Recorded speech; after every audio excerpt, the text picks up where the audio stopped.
a new spin on optical disc storage. All this and more coming up on This Week in Retro. High-resolution color graphics. This land of high technology. The revolution in technology that made the information age possible. Those kids are not afraid of computers. High-quality CD emulation is here, the PicoIDE. Software preservation tough truths. Story redacted. Yep, for the first time ever, we've pulled a story at the last minute, so stay tuned and we'll let you know why. And instead, we'll have a nice chat about our love of CRTs and VHS. And an Atari ST Mini, along with the worst sound card of all time, coming up on this week's show for the week of Saturday, the 31st of January, 2026. Up-to-date news for out-of-date tech. January is nearly over, folks, the most miserable month of the year, but we are here with some fantastic stuff this week. The show is absolutely packed full, and we have a special guest on with us. We have Ian Scott, also known as Polpo. Ian is the man behind the amazing Pico Gus sound card. What does it do? It does just about everything. Yes. It did Gravis ultrasound to start, and then I just kept on going, adding sound cards to it. I added Tandy 3-voice, added Game Blaster, then I added Sound Blaster with a lot of help from YYZ Kevin, who did the Pico PCMCA, who I think you just talked about last week. Yep, we did. And then it added CD-ROM emulation as well. And it has MPU401 intelligent mode, so you can hook up your MT32 up to it and have it work with all your old games that required an actual real Roland MT32. So yeah, it can do a lot. And in terms of hardware, it's a really simple device using a little Pico thing, and it's not expensive either. It's an absolute wonder. And that's not enough for you, because you've got a new project which you've been talking about for the past couple of months, and it is now time to launch it. So more about that shortly. Thank you very much for coming on the show. I know you've got lots of interesting thoughts to say about various different things. You're really into your retro, so it'll be great to have you on. What about the rest of you? How are you doing, Jason? Also, regular old Chris and Jason are here as well. Hi, everybody. Yes, we're here. Hello. Sorry, I'm doing a little fanboyism about Ian. I'm a big fan of his amazing work with ISA cards, or as other people pronounce it correctly. Yeah, and I'm a big fan of the show, so I'm really happy to be here. Yeah, it's nice to have guests on again in 2026. We were all just talking to each other all through January, so good to. Yeah, we're bored with each other now. Yeah, screw that. 2.5 months ago, Brassic Gamer submitted a story to the subreddit. It said PicoIDE is on the way, and it's a project I've been watching for a long time. And even before I knew of the project, I wanted CD emulation to exist for years. PicoIDE is the project of Ian, also known as Polpo, our guest this week, and it not just emulates CD drives, but it emulates them in a way that allows them to do everything properly. Now, we've had floppy drive emulation for a long time.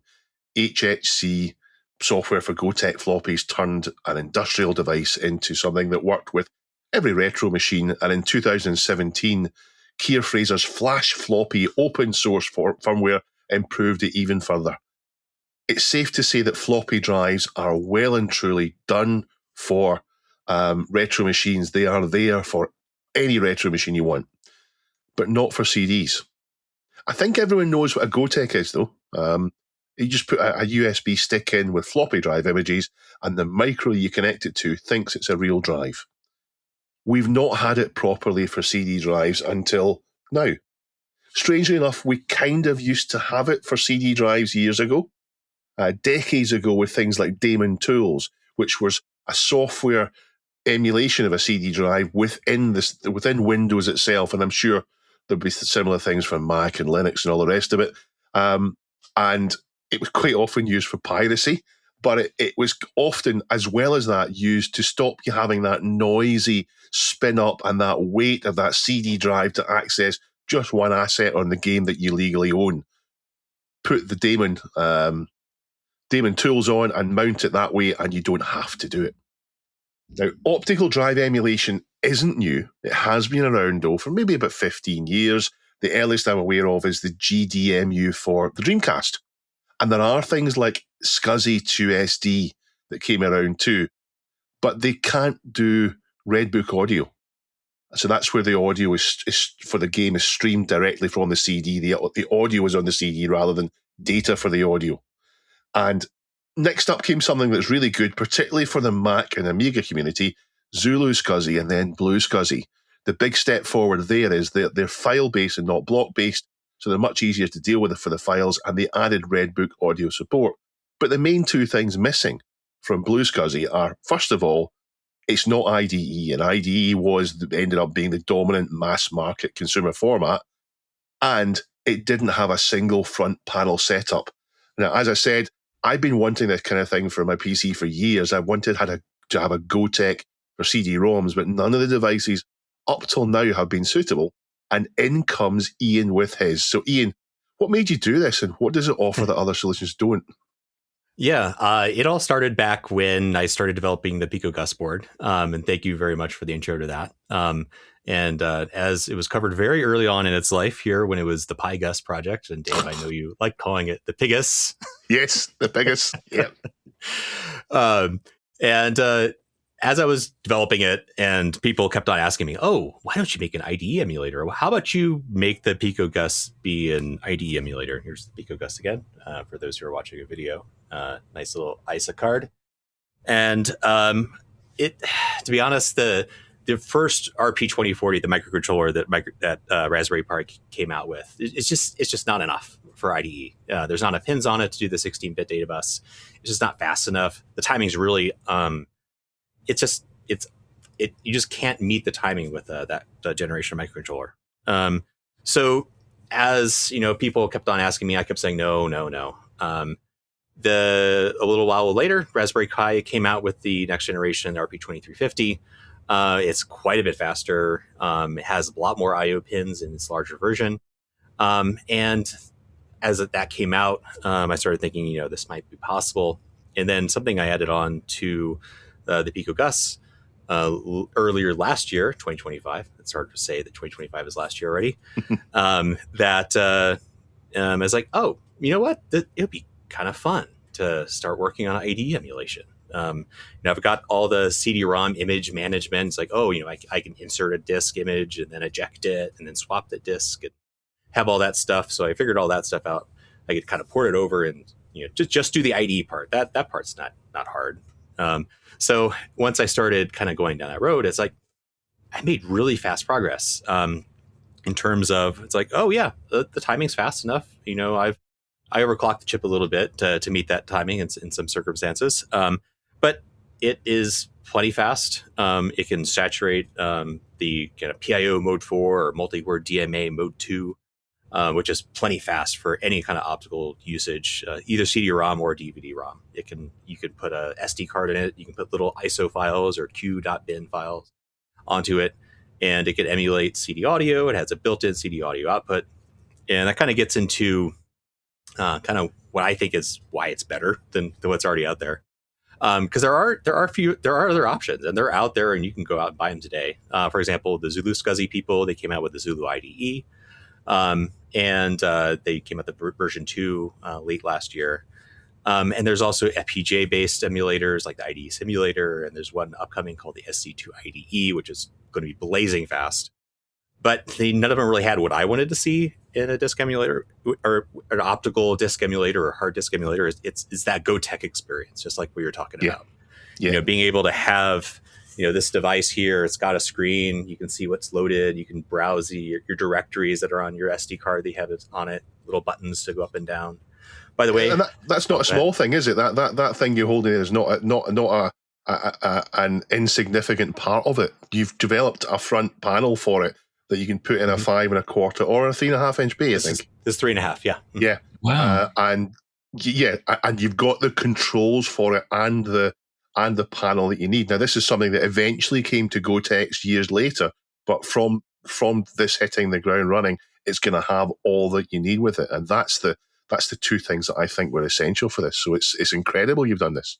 Yeah. Yeah, that was the thing. Is this is a mandatory feature. Like I really want this. I need this. I need the screen, and I wanted to make sure I had a larger screen than what's on the GoTech. The GoTech screen is much smaller than this one, And the other mandatory feature that I wanted is like it has to have CD audio. Like half the point of those early CD-ROM games was having that Redbook CD audio soundtrack that was playing.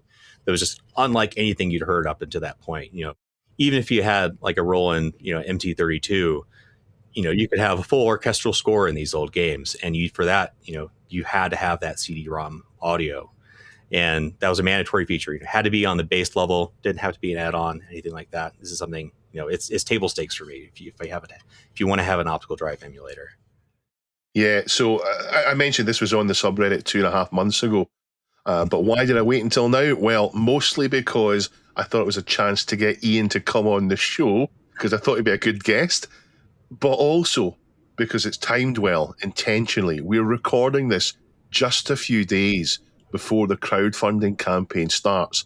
In fact, as our audience hears this, it should be live. So what can people buy and where can they buy it?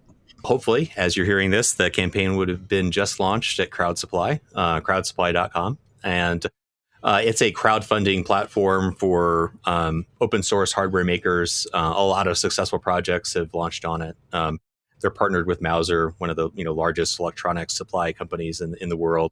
So they can take care of all the fulfillment. Like when I started PicoGus, I was sitting in my living room with my family, packing up boxes and assembly line, testing these things, putting them together, putting them in boxes, printing address labels, going to the post office with just giant boxes full of these boxes. They take care of all that. So I'm really happy about that part. And what you can do is you can go on to crowdsupply.com and find PicoIDE, or go to PicoIDE.com. And there's a few versions that you can get. There's the deluxe version. You can get it in black, or you can get it in beige, retro beige. This is the retro beige color. It's color matched to probably the most common kind of beige color that computers were in the mid 90s. And there's also black for people that have a little bit more modern cases. They want it to blend in if they've got like a sleeper rig or something like that. So they'll have those two options for kind of the deluxe version. This is the version that has the front panel with the buttons and also has a Wi-Fi interface.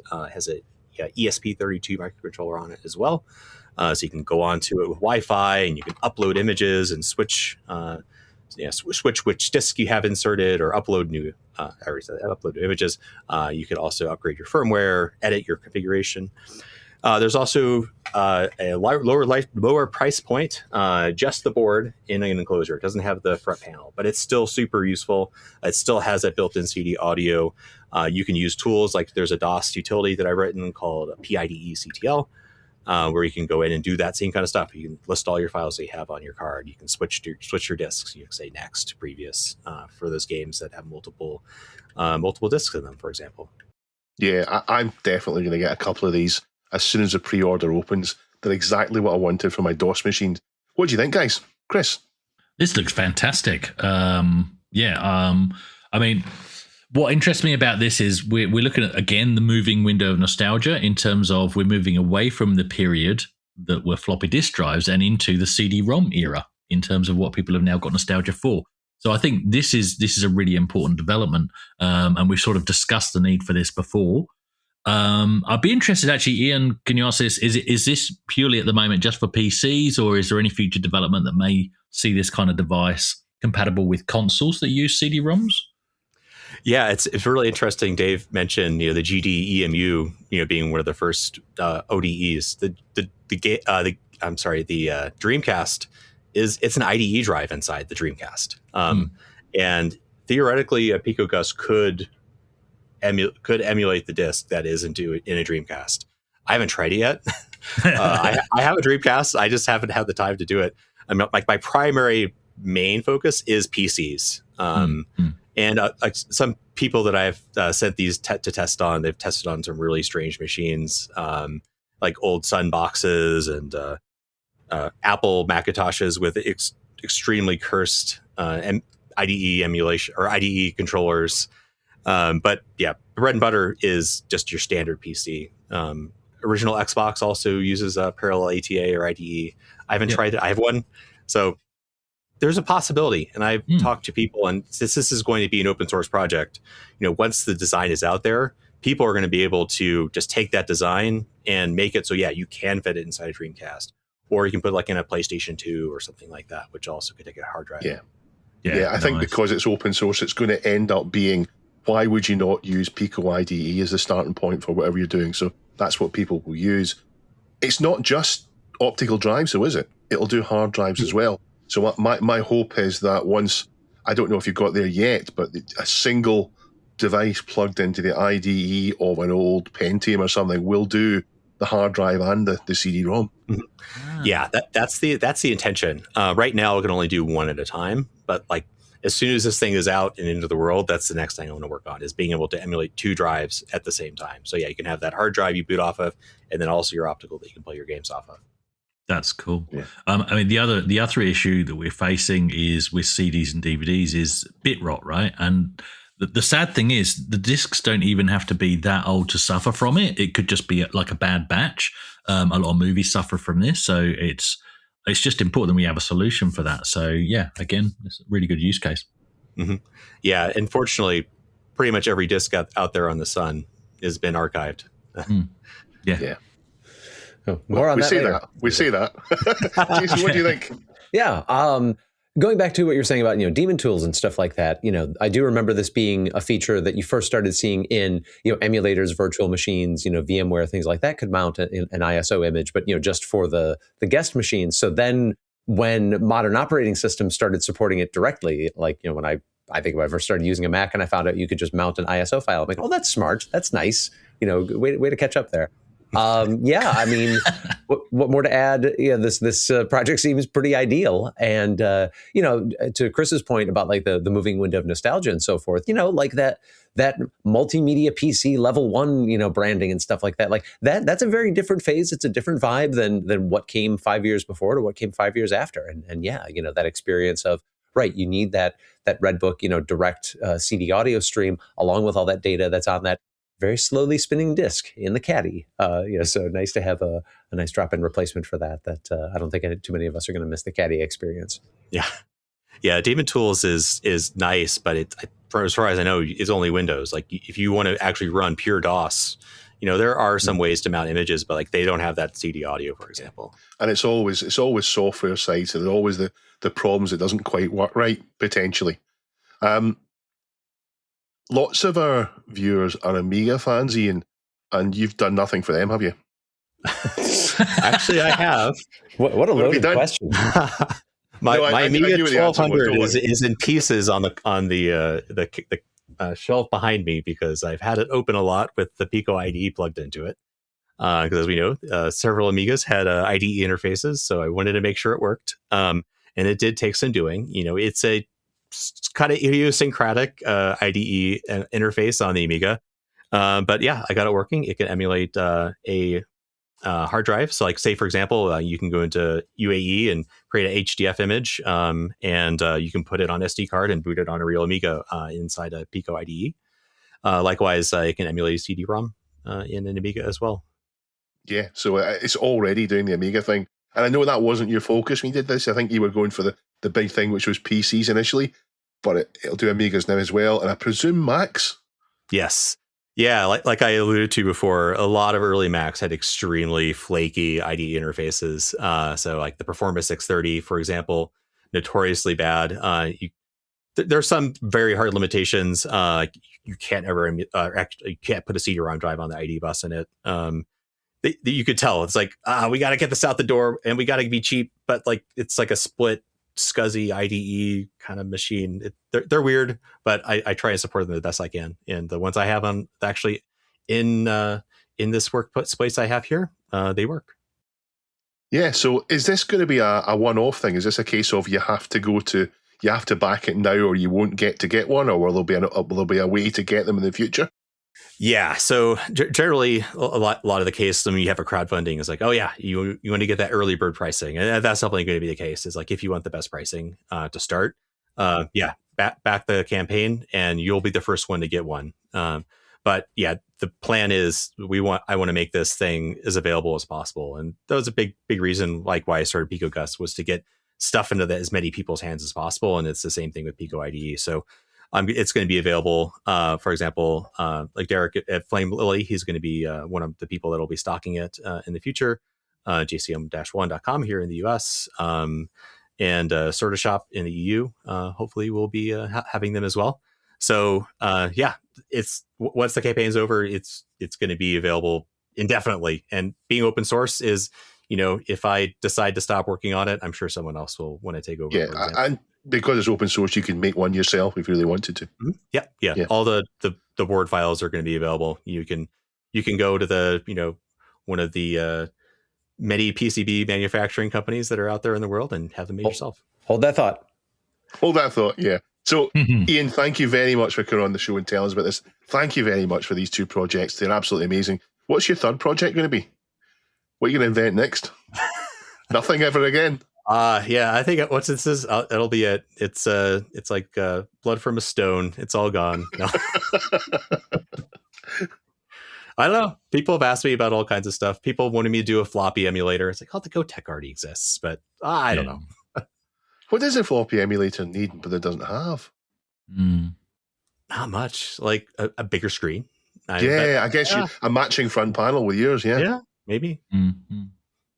Anyway, thank you very much for that. That is the PicoIDE. You should be able to go and pre-order it now through Crowd Supply. Link in the show notes.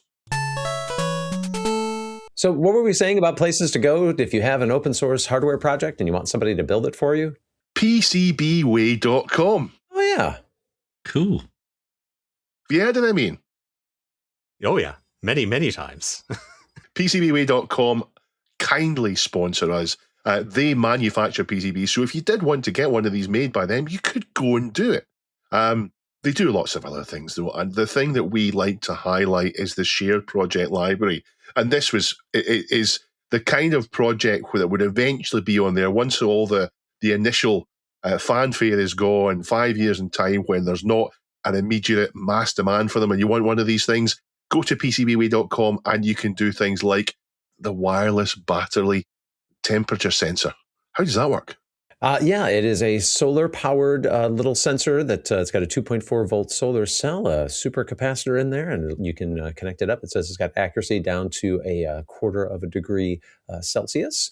Some other interesting shared projects up there as well. A drop-in PCB replacement. I guess if you've got an old Google Home and you want to upgrade it to something else, you can use the old shell. It's called the Mickey Mic project. Let's see, what does it get? It said based on ESP32 and XMOS microcontrollers. So more open source Home Assistant software. I might do that because my Google Homes have been upgraded to Gemini and they don't work as well now. When I'm giving them commands, they don't do it. Yes. Same with my phone. And this one was interesting as well. The Parallel PC Wood Edition. This is designs for creating a DIY all-in-one computer, custom body of wood panels and 3D printed parts built around a 15-inch LED display. It houses two single-board computers, one the Raspberry Pi 5, the other the x86-based Latte Panda Mu, or MU, not sure. A lot of always interesting projects when we come up on PCBWay time in the Shared Projects tab. Check those and literally hundreds and hundreds of others out at PCBWay.com. My story this week is at its core a personal editorial in which I, Jason Compton, am going to say a lot of things about the way things ought to be. And I'm going to acknowledge all of these thoughts, holding all these thoughts in my head at once. The universe owes me nothing. I'm only entitled to the things I purchase. I'm only entitled to my own personal effort. Everything else is gravy, and I should be grateful for whatever I get. However, I still think that some things could be and ought to be different. And there were two highly influential games released in the mid-1980s, which are perhaps dissimilar on their face, but have a surprising number of parallels that are at the heart of my big feels this week. Those two games being the groundbreaking first-person role-playing game Alternate Reality: The City, which incidentally I have been obsessed with since the first moment I played it, and the simulation distraction toy Little Computer People. And Ian, since this is our first time meeting, do you have any experience with either or both of these? And if so, on which platform? No, actually I don't. I think they predate when I first got into computers. 1989 was when our family got our first PC.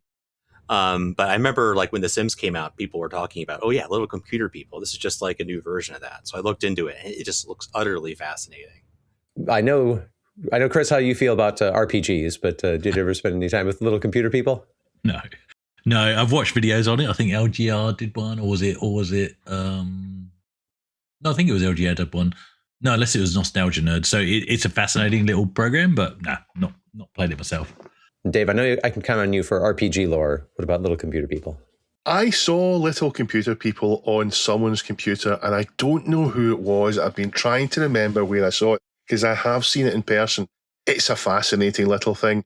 It's a real person on a disc with, that's what the marketing was. And it kind of delivered on the marketing, though. It kind of did it. It was something unusual, and I never got hold of it myself, though. I don't know why. Well, this all started when Commando cross-posted to our subreddit an article with the title, "Is this the only game you can't really emulate?" I was intrigued. I opened it wondering, all right, is this going to be like some Nintendo 64 or Saturn weirdness, or something involving a very particular vector screen, or VR, or holographic projection, or digital maracas, some novelty like that? But no, it was a post from the C64 subreddit about little computer people, the House on a Disk experience, which has very little gameplay apart from a couple of card games and a word anagram game. It's really more of an entertainment experience that sets the table for things like Ian mentioned, The Sims, Tamagotchi. So the original poster to the C64 Reddit, named Shell, they're trying to find a disk image of little computer people, which provides what they describe as the full little computer people game experience, where the little computer person moves in at the beginning. Now, what follows is a complicated discussion which highlights a lot of awkward things about the state of software preservation. Here we go.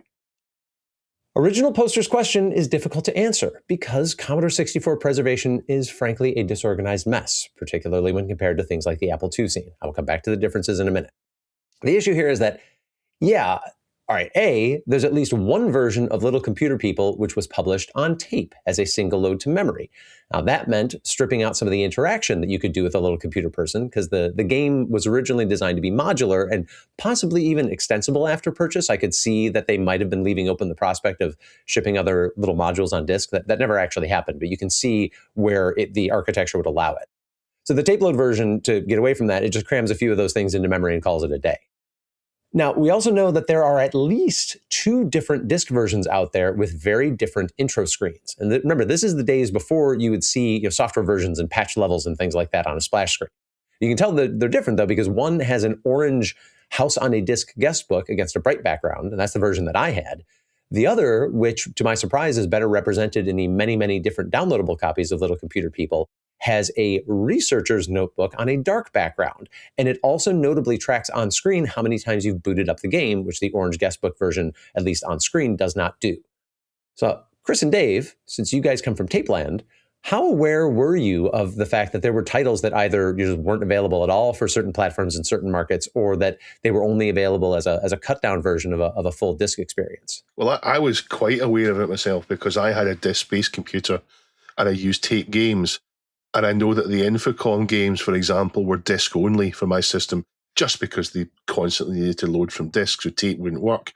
But the main thing I was aware of between the contrast between them was multi-load games and things like Gauntlet, for example, loading up the next level.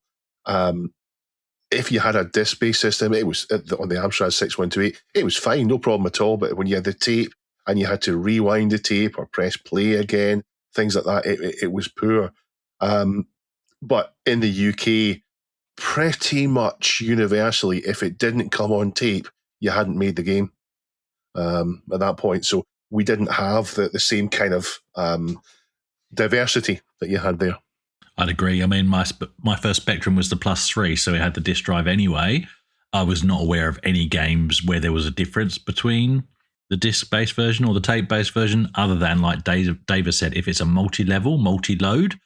For example, Outrun, where you've got the tree at the end of each level, loading that from Boom, with the secret objective card. Infinitely. Oh, yeah, sorry. That was not intentional. But yeah, Outrun on the Spectrum, I mean, on cassette, it's a nightmare because you've literally got to, play through several levels that you don't need to load to get to the one that you do need to load because of the path you've chosen on the track. Whereas from disc, much easier. Pretty much instant loading, yeah. But you couldn't. It was almost not justified to make a game in the UK that was disc only. You had to sell it on tape. because that was 90% of the market. So the core mechanic that the OP is trying to enjoy is the little computer person arriving at the house, opening the door, checking out all the rooms carefully, and before then and only then bringing his dog and some of his belongings into the house.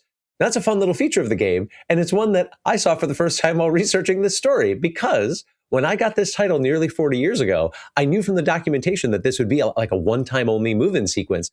I got it home. I knew that dinner was soon at hand, but I really wanted to see it. And so I gambled against dinner time and I lost. I never actually saw my little computer person, codenamed Norbert, move in. Now, it does turn out that back in the day, some helpful hacker named Snowdog came up with a program called an evictor, which tells the game to reset before the little computer person moved in. And he also created a more heavy-duty version, which creates a new random little computer person. So the answer to, can you get the original experience, is a qualified yes. We can run a third-party program on existing disk images of Little Computer Person, which appear to give us the experience of running the game for the first time. But none of the disk archives floating around out there are a verifiably new in-box, never modified disk version. There are 3 different deep scan disk images from the C64 Preservation Project's 10th anniversary release floating around. All of those have previously been played. There may, in the world, be a still sealed, truly new in-box Little Computer Person disc out there, and if you've got it within the sound of my voice, please have it properly imaged. Of course, what you should then do to house that C64 disk image is a bit of a conundrum because of the state of preservation on the C64. Now, I am sure that it was not all sweetness and light all the time, but the state of Apple II preservation currently is amazing. They have developed a culture in which a wide swath of people do flux-level captures of every single floppy they can get their hands on. They post them to the Internet Archive. Then a mythical hero with the nom de guerre 4am comes along, and whatever, uses a combination of automated tools and ridiculous 6502 assembly skills, does a surgical strike on any copy protection which might be present, does just enough modification to make that copy work on emulators as well as being writable and runnable on real hardware, then posts that surgically cracked version back to the Internet Archive. No cracktro, no greetings, nothing. And in acknowledging that there's more to digital life than gaming, 4am also cracks and preserves educational and productivity titles. The work 4am is doing is amazing. On the Commodore 64, so piracy drove a lot of the preservation on the platform in the early days. So for the first several years, anything you got was going to have loads and loads of cracktros, freezer images, who knows what else. Productivity and educational titles very largely overlooked because those generally were not of interest to pirates. And there's another layer here too, something which is widely misunderstood about certain types of Commodore 64 disk protection and cracking, is that unless the cracker puts a lot of extra effort in removing the protection, you can actually make the game playing experience worse because in many, many cases, the protection is also itself an extremely fast loader. This is most notably true of the VMAX system, which became one of the standards in the later part of the 1980s into the 90s.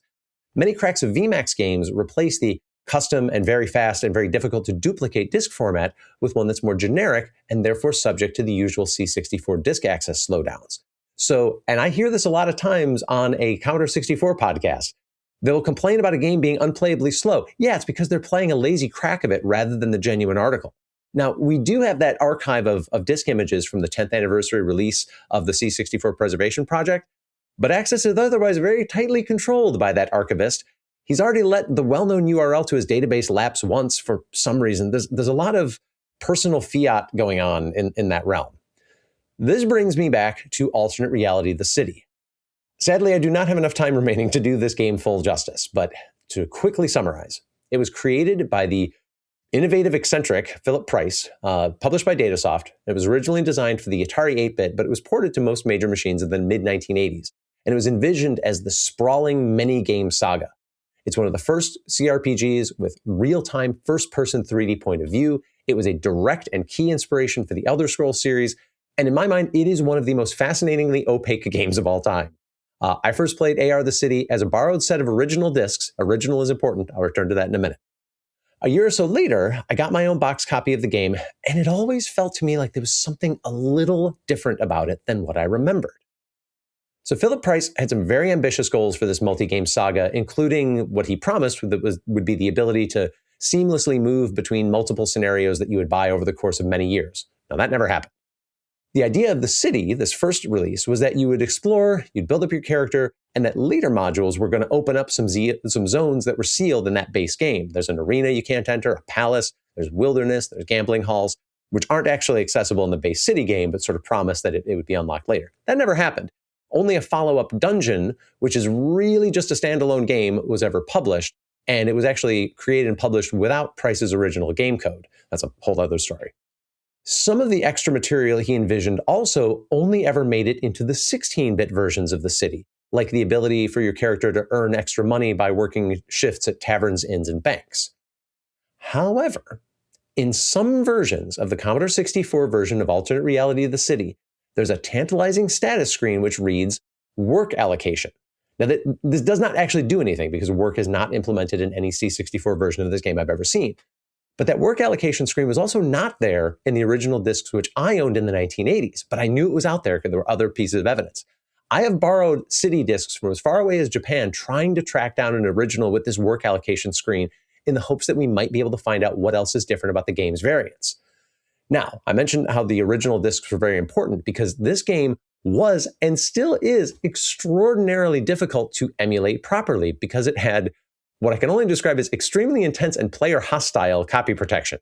So much so that, in fact, there was not a working crack of Alternate Reality of the City for the Commodore 64 until just a few years ago.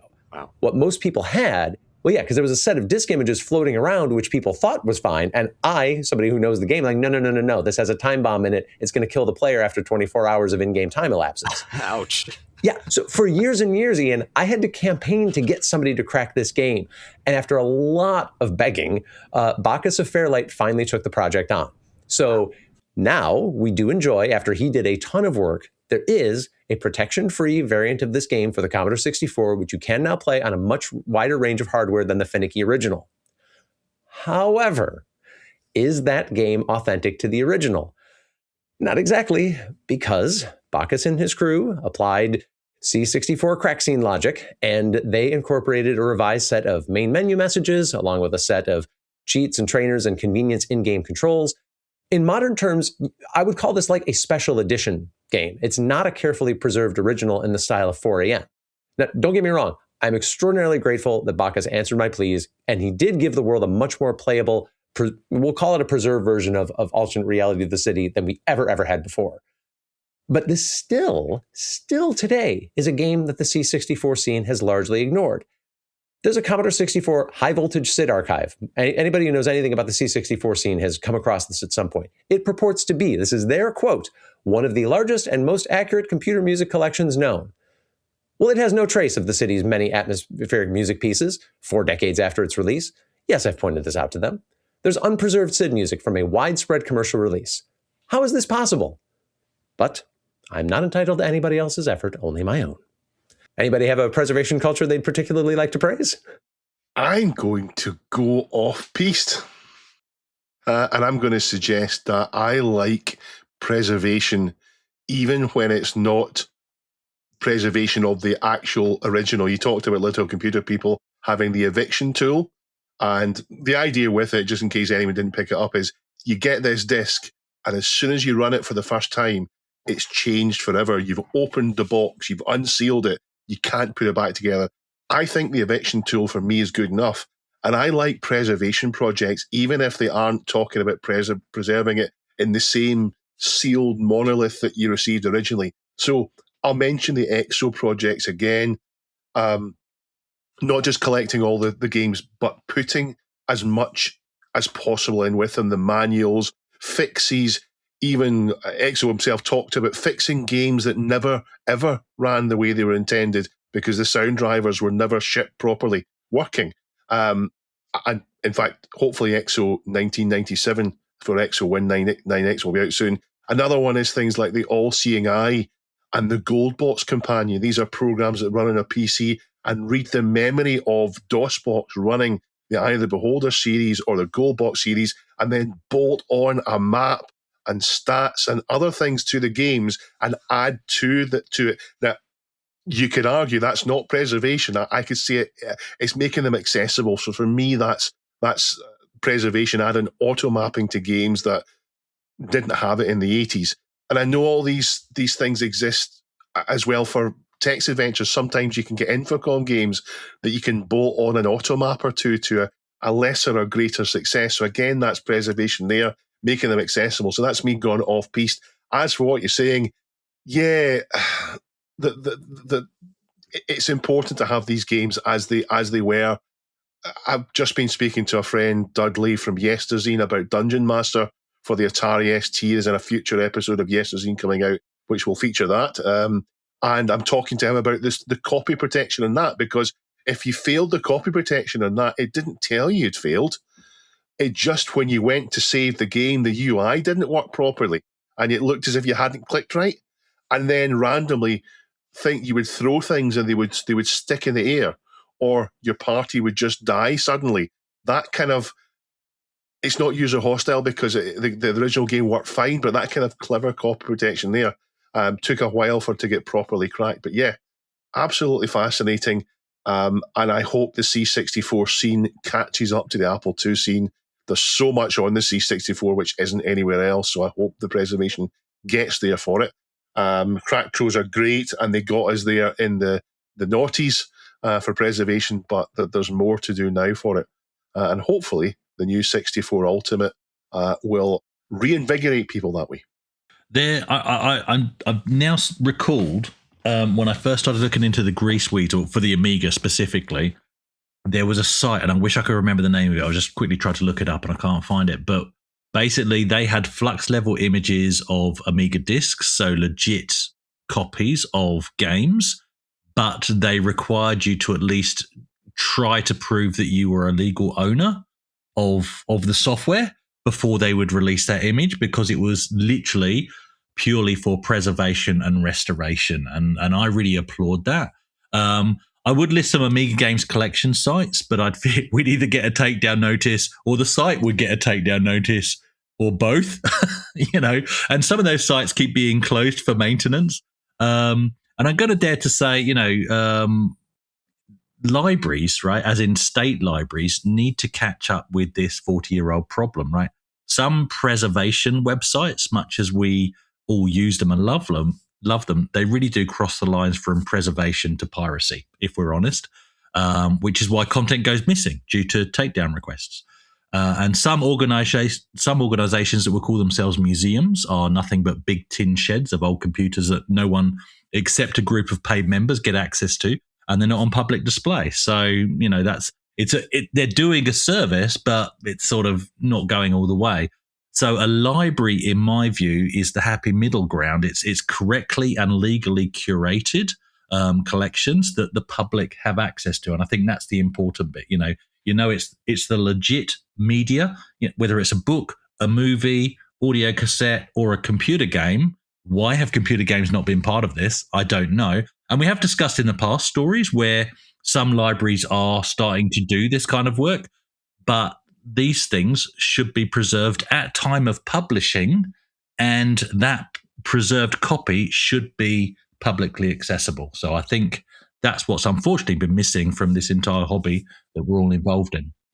Yeah, I think the Internet Archive, they consider themselves a library, and I think that's how they can kind of get away with having a lot of these preserved materials that are, technically, still copyrighted, but they're an archive, they're a library, and I'm glad they're around. But I agree with you that other libraries need to be at that same level, because the Internet Archive can't be the single point of failure behind a lot of these preservation projects. So a preservation project that I think is interesting is just in general around tracker music. So I wrote tracker songs back in the 90s, and these sites have songs I wrote that I just uploaded or DCC to someone on IRC, and they kept a copy of it. And it's amazing just going back and seeing these things that I wrote when I was a teenager, and likewise for hundreds of other people. Like it's exhaustive. I think that's a really great preservation project. And talking a little bit about copy protection on disks, that's something actually a feature I want to bring to PicoIDE is there are certain disk formats that preserve some of the extra kind of sub-channel information that some games would put, they'd stuff little hidden information into the sub-channel. And your standard ISO file can't preserve that, but there are some formats that can do that. So that's another thing I want to work on the PicoIDE. Jason, one of the things you mentioned about that the copies of this game were previously played, and the thing that reminds me a lot of is the Oregon Trail. And the most kind of played version of the Oregon Trail that people play was previously played. Pretty early on in the game, as you're going along, you run across a tombstone that says, "Here lies Andy, pepperoni and cheese," spelled like a little kid spelled it. And as you'd play the game, if you would die, it would save your tombstone to the disk. So the next time you would play it, you'd see your tombstone. But this was a copy that this kid Andy played and somehow uploaded it. And this is the version that lots of people play. I have seen T-shirts with the pepperoni and cheese tombstone on it. So for a lot of people, their experience of playing Oregon Trail is this one kid's copy. And it's kind of funny how like this is a certain type of preservation of this one particular playthrough of the game. I thought that was kind of fascinating. Hey, Andy, if you're out there, maybe you'd like to come on This Week in Retro as a guest. That sounds like quite a hook. We could have pizza. Yeah. No, I don't think I knew that piece of trivia. Interesting. Mm-hmm. So, although the OP can get close to what they were asking for, we don't know for sure if there even is an authentic and completely unplayed Little Computer People on disk out there. And if we did, we wouldn't know offhand without which version it is, the dark or the light splash screen. And we don't know if those are the only two different variants. And we don't know what might be different under the hood.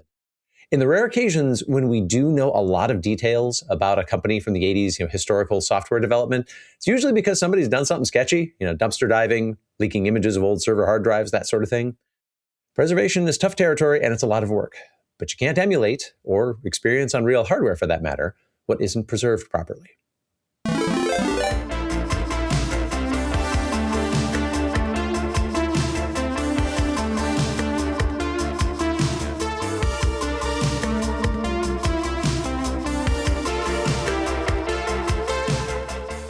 On to housekeeping now, and we've had a number of new patrons this week. Jason, do you have a list of the names? Thank you to Jason S. for joining as a monthly member. Thank you to Richard S. For joining as an annual member. We have both monthly and annual options on our Patreon. Thank you to Carl W., who joined as an annual member. Thank you to Phil, who was monthly, is now an annual member. Appreciate that. Thank you to Urigami, joining as a monthly member. Thank you to both Mark L. and Alex W., who have converted to annual members. And thank you, Frank K., for joining on. Yeah, busy week. Welcome on new patrons. If you'd like to join them, if you'd like to become an official twirler and join the ranks of the patrons, then go to patreon.com/thisweekinretro. Friend of the show, Aaron has asked me to let you know about Amigo's Retro Gaming Amigathon. We always let you know about this. Aaron, the Brent, and of course, the founder host of this, John Boat of Carshaller, do an annual event where they raise money for the Children's Miracle Network. They have raised over $48,000 over the past 9 years. And it is on today. Go and have a look at it. 8 a.m. to 8 p.m. EST. An all-day event where you can watch them play Amiga stuff, have some fun. I always try and make it along for just a little bit of time to see them. Duncan, I know, spends most of the day there. Fantastic thing, and it's all done for charity. Have a look if you want to. Link in the show notes. Amigathon 2026. Just a quick update. We mentioned EB Games, I think it was last week, and the fact that New Zealand stores were closing down. And I was pleasantly hit with a bit of news in my feed this week, which was basically a news story pointing out that some Australian stores are closing down, but not very many at all. And that in general, EB Games in Australia are doing very well. And then a couple of days later, I was hit with another news story. Both of these will be in the show notes, which points out that EB Games Australia seems to be shoveling millions of dollars offshore to the US, basically, because they are a GameStop company. So they're basically shoveling all their money, allegedly, according to this news story, over to the US. So it's, again, very sorry to everybody that's lost their jobs in New Zealand, because that's a massive thing. They all closed at the end of January. And to everybody that's lost their jobs in the stores that are closing, even though it's only a few in Australia, really hoping they pull through. I want to balance this with the fact that I've become aware of a store in Australia over east called the Gamesman, And I recently bought the Quick Shot 2 from Retro Games Limited from them, not knowing that this particular store is a family-run business that began work in 1982 selling Donkey Kong Game & Watch. That's how this store began, and they are still running to this day. And in fact, they have their old catalogs on their website. So you can see one of their 80s catalogs where they advertise the Quick Shot 2, and you can buy a Quick Shot 2 from them in 2026. So I think that's a nice way to balance this. Otherwise, extremely sad news. Chris, you do such a great job of making that "the" in front of all those retro games products sound so the Quick Shot 2. No, you do such a good job, like legitimately a good job of making it sound natural. It's only because they pointed out on one of their Facebook feeds that I think it was the A1200, and people were giving it different names, and they said, no, it's the A1200. So I'm sorry, Retro Games Limited. I'm going to emphasize that "the" on every product. On to news and briefs, and the top submission this week is cyberbullying of Clint from LGR. There is some questionable kerning around the L and the I in his names. It makes it look like a rather different word. He's absolutely not. He's a friend of the show. He's a very nice man. Fluffy Rock 62. You should be ashamed of yourself. Oh, don't do that to Clint. I missed that. No. Is it? Yeah. No. Stop it. Clint's our friend. Yes. I'm sure he'll be laughing out. Here comes that secret objective card. Next up, a plea to Sega, as 2026 is the 40th anniversary of Outrun, asking them not to ignore it like they did with the 30th. There's a Michael Bay movie coming out. People are really looking forward to it. Including you. Thanks, Mike You can't C76. wait. And thanks, Dave, for assigning me this story. This has been a recording. Serendipity. It was serendipity, not intentional. Nice. Weekly Interest tells us that Norman Cook, aka Footboy Slim, was a guest on the Retro Hour last week with an amazing guest. What an amazing guest to get on. Although, as far as I'm aware, he's never made any ISA boards, ISA-based PC expansions or CD-ROM emulators. Actually, that is really fascinating because I have watched a little bit of that. I need to watch the rest, but it's about the fact that he used an Atari ST for much of his music production, right up to the modern day. Fantastic. That was a great interview. Yeah. Chromanticore links us to a post from Dennis Shaw, who is making Atari ST Mini. This is going to use the same core that you get in the Mr. Project, which of course the Mr. Project started as Myst, which was an Amiga and ST FPGA thing. 42 posted a Tom's Hardware link with more info on it just a few hours ago. So the price is $400 with an initial run of just 5 units. So this is not mass market. This is a boutique niche thing. And we got a very nice message on the subreddit from a new viewer, Ordinary Otherwise 270, and told us they've just finished their catch-up journey on every episode of our show. Thank you for the kind words, and we'd love from Ordinary Otherwise 270 or any and all of you a review at any of your favorite podcast haunts if you want to help spread the word. Weeping Scorpion has a link to a DOS Storm video on the IBM M-Wave asking, is this the worst sound card in history? Well, we have an expert on. Ian, is it? Oh, it is so bad. I had a IBM ThinkPad that had an M-Wave in it, and I just gave up using it in DOS. It did not ever sound right. Games crashed with it. Kept it to Windows, and even then, like if you wanted to use sound, you couldn't run your modem at 56K. It was terrible. DOS Storm, it's a great channel, by the way. I really recommend it. So it sounds bad and is flawed, like buggy. Yes. Not functioning well. Unlike the Pegasus, which is perfect. Oh, yes, always. For this and much more fun, please join us on our subreddit, reddit.com/r/thisweekinretro. Right, yes, this is a first for the show. We have decided to pull a story at the last minute, and for good reason. The story was essentially about an all-in-one, not CRT VHS combo, but there are many questions about the people behind the project, how the project is being done.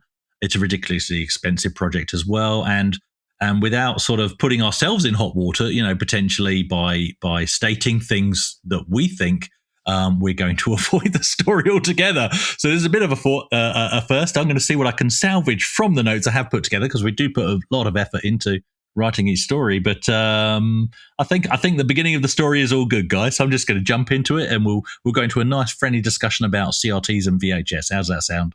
Yeah, the whole point of this story is that people are still interested in them. I mean, that's what's absolutely. Yep.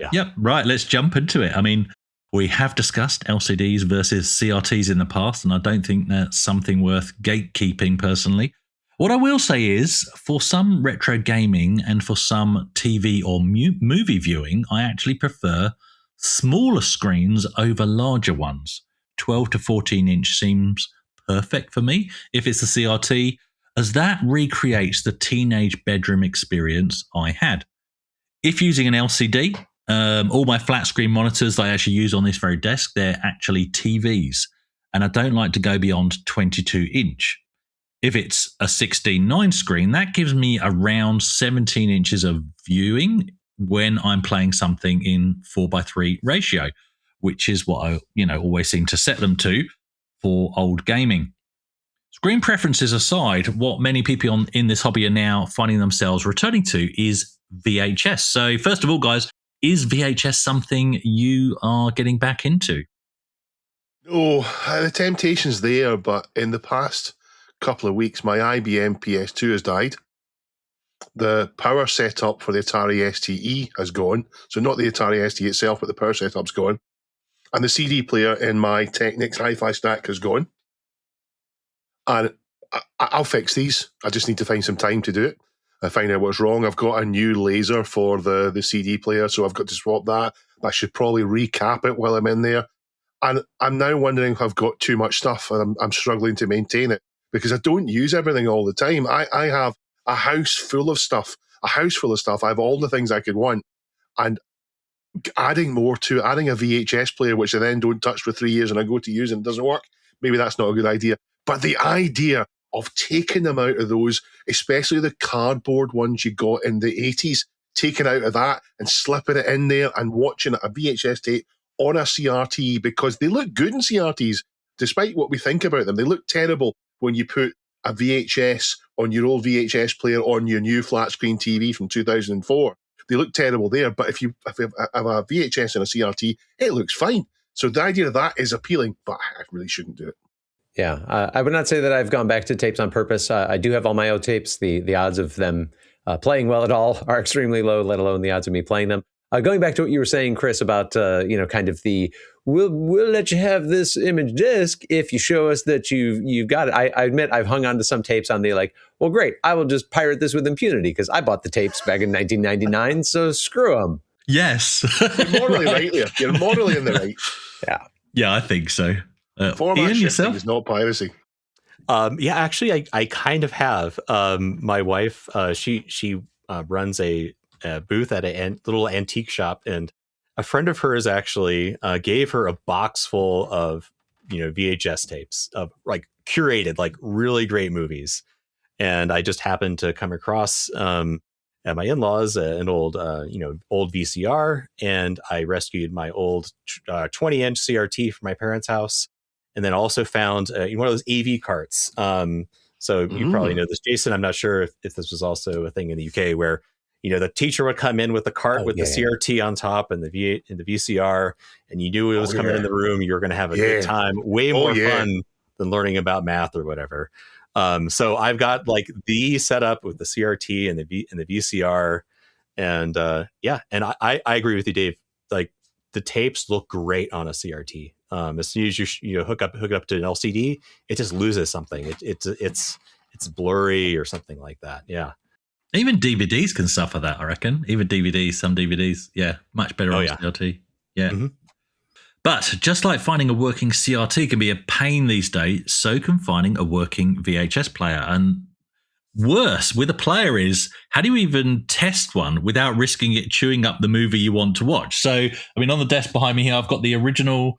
So this is not the remastered version. It is not the special edition with all the changes. This is a Star Wars trilogy letterbox. It's the first time they did the letterbox version. So I consider this the purest version on VHS because nothing's cropped. So there's no way I want to risk this. So how would I test, let's say, for example, behind me, this wonderful Panasonic 4-head VHS player that looks fantastic, but I bought it for about $30 from the tip shop, the local dumb shop. So I'm not going to put my Star Wars trilogy in there. The answer is to go to a charity shop and get someone's old wedding video. Well, yeah, I used my own wedding video to test it actually, and it was fine. And then I was happy to put Star Wars in there, and it worked fine. So that was good. But it's a real risk, and it's a real challenge. I mean, yeah, nobody's making that we're aware of a complete VHS mechanism these days. And if they did, it would be the same challenge as I'm sure most of you watch Tecmo. When you're dealing with audio cassettes.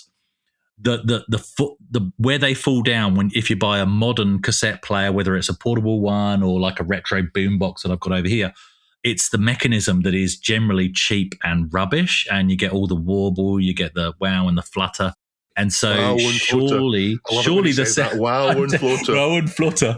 But it would be the same with VHS, right? It's essentially the same kind of mechanism. So yeah, that would be the challenge. Okay, redacted. What are we gonna chat about?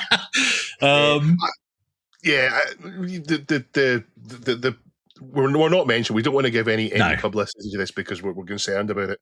But yeah, I definitely see the attraction here. I think if I was retired, if I didn't have a job, then I would do this because I would have the time to do it.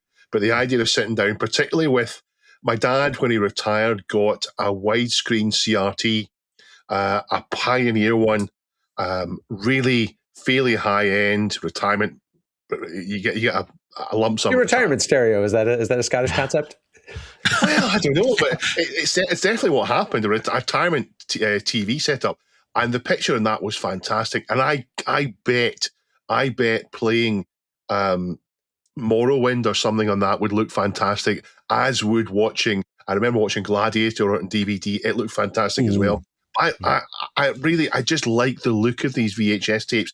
The cardboard folders you got, the cardboard covers you got from them, the art style in those, the pre-computer generated art in those, fantastic. Yeah. Absolutely love the idea. So I can see why people are being drawn to this. I can see why people like the appeal of it, as well as not having to deal with Netflix passwords and let's watch that film. Remember that film we saw that a few weeks ago we said we're going to sit down and watch? Let's watch that now. Oh, it's not there anymore.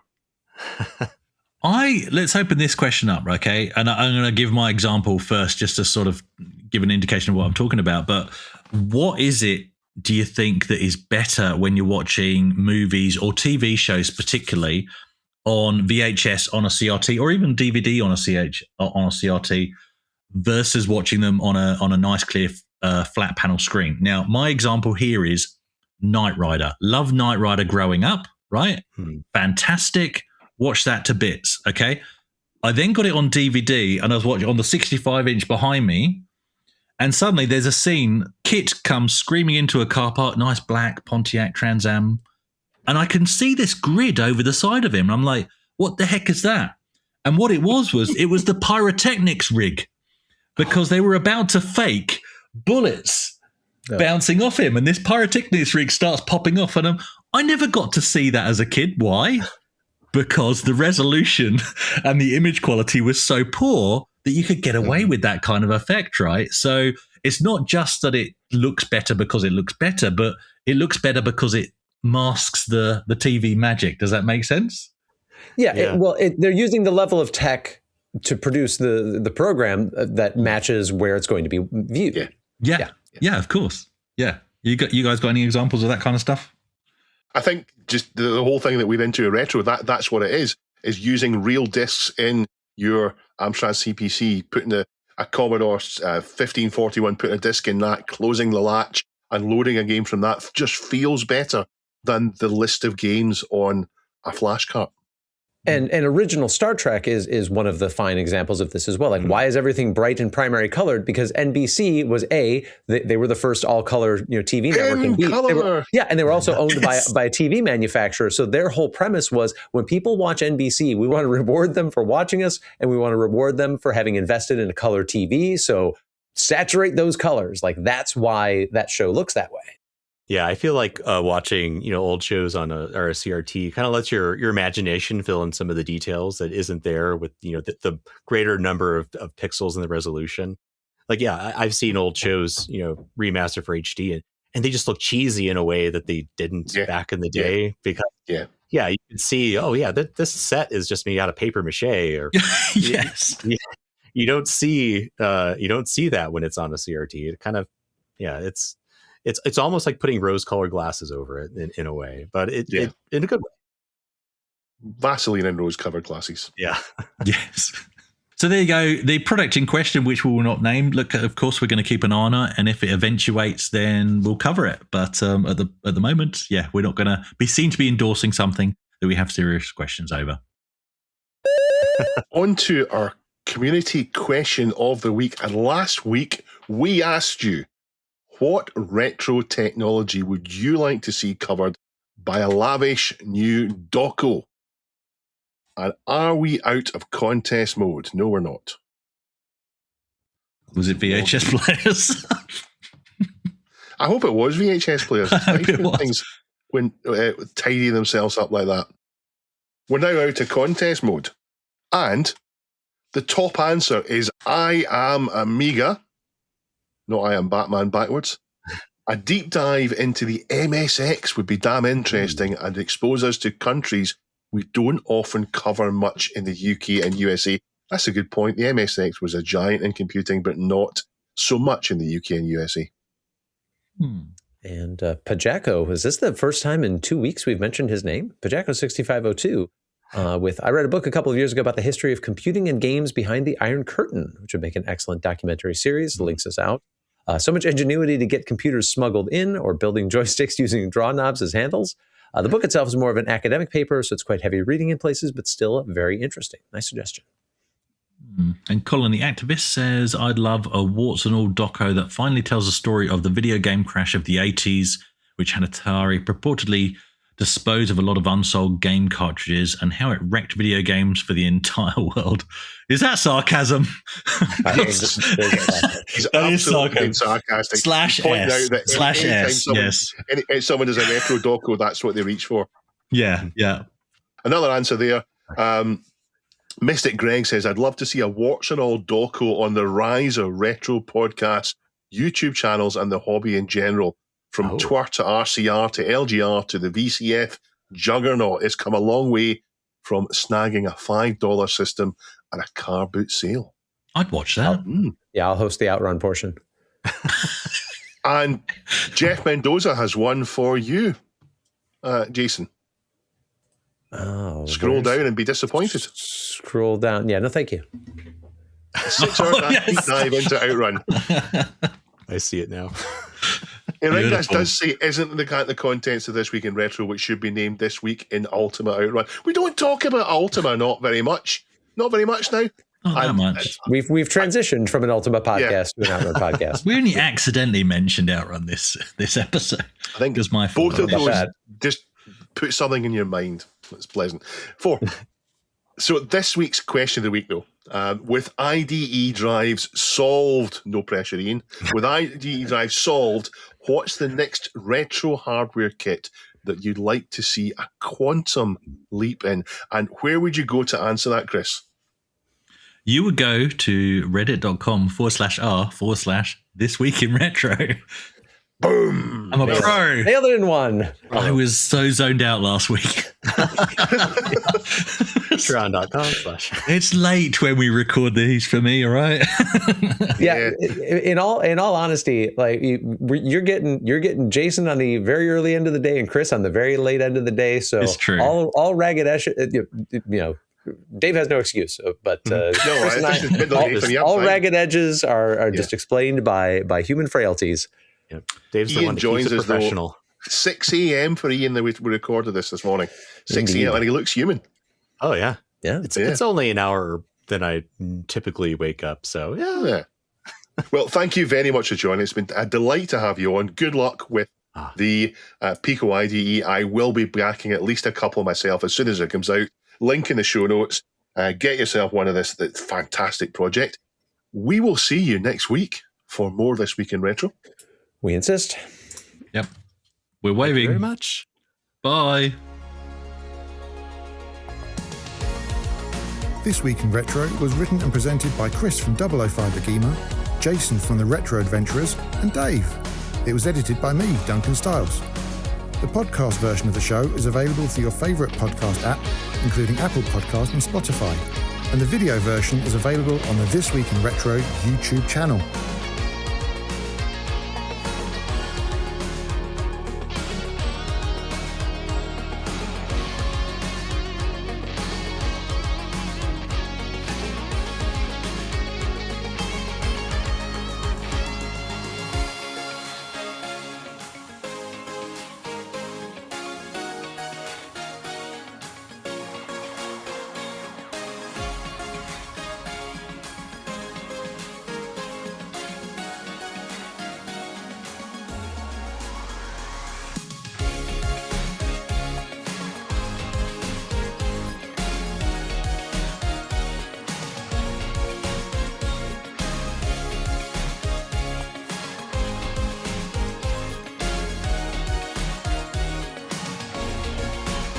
Join our community subreddit at r/This Week in Retro to suggest and vote on the stories we cover on the show. Please give us a like and subscribe to help us reach new viewers.